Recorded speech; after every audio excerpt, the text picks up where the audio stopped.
കാനഡയിലെ ടൊറന്റോയിൽ വിമാനാപകടം 18 പേർക്ക് പരിക്ക് പറ്റി. 3 പേരുടെ നില ഗുരുതരമാണ്. ഡെൽറ്റ എയർലൈൻസ് ലാൻഡിങ്ങിനിടെ തല കീഴായി മറിയുകയായിരുന്നു. വിവരങ്ങളുമായി മേഘ PV ഉണ്ട്. മേഘ, എന്താണ് ഇപ്പോൾ ഈ ഒരു അപകടത്തിൽ അധികൃതരുടെ വിശദീകരണം? അതേപോലെ തന്നെ 3 പേരുടെ നില ഗുരുതരമായി തുടരുന്നു. എന്താണ് അവരുടെ നിലവിലെ അവസ്ഥ?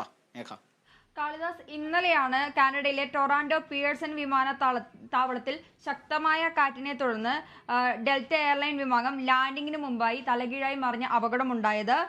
ശക്തമായ കാറ്റാണ് ഇത്തരത്തിലൊരു അപകടത്തിന് കാരണമെന്നാണ് അധികൃതർ നൽകുന്ന വിശദീകരണം. 80 യാത്രക്കാരാണ് വിമാനത്തിൽ ആ സമയത്ത് ഉണ്ടായിരുന്നത്. ഇതിൽ 17 പേർക്ക് പരിക്ക് പറ്റുകയായിരുന്നു. അതിൽ തന്നെ 3 പേരുടെ നില ഗുരുതരമായിരുന്നു. അതിൽ കുട്ടികൾ ഉൾപ്പെടുന്നു എന്നൊക്കെ ഒരു കാര്യമാണ്. അവരെയെല്ലാം ആശുപത്രിയിൽ എത്തിച്ചിരുന്നു.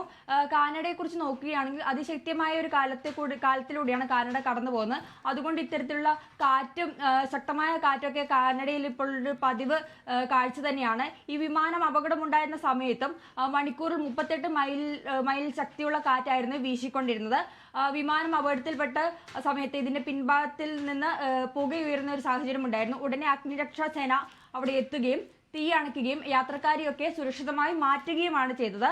ഇതിനിടയ്ക്ക് പ്രധാനമായും നമ്മളൊരു കാര്യം പറയേണ്ടത്, കനേഡിയൻ പ്രധാനമന്ത്രിയായ ജസ്റ്റിൻ ട്രൂഡോ ഈ വിമാനാപകടത്തിന് ശേഷം അദ്ദേഹത്തിന്റെ സോഷ്യൽ മീഡിയയിൽ ഒരു ഹോക്കി കളിക്കുന്ന ഒരു ചിത്രം പങ്കുവെക്കുകയുണ്ടായി. അതിനൊരു വലിയ തോതിലൊരു വിമർശനം കൂടി അദ്ദേഹം നേരിട്ടിരുന്നു. കാരണം ഇത്തരം ഒരു വിമാനം അപകടമുണ്ടാകുമ്പോൾ പ്രധാനമന്ത്രി എന്തുകൊണ്ടാണ് ഇത്തരത്തിലൊരു സന്തോഷകരമായി ഹോക്കി കളിക്കുന്ന ഒരു ചിത്രം പങ്കുവെച്ചെന്ന ഒരു വിമർശനം കൂടി അതിൻ്റെ ഇടയുണ്ടായി.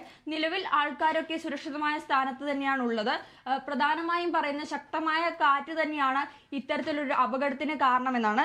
സംഭവത്തിൽ കൂടുതൽ അന്വേഷണത്തിനായി കാനഡയിലെ ഗതാഗത മന്ത്രി അനിത ആനന്ദ് ഉത്തരവിട്ടിട്ടുണ്ട്.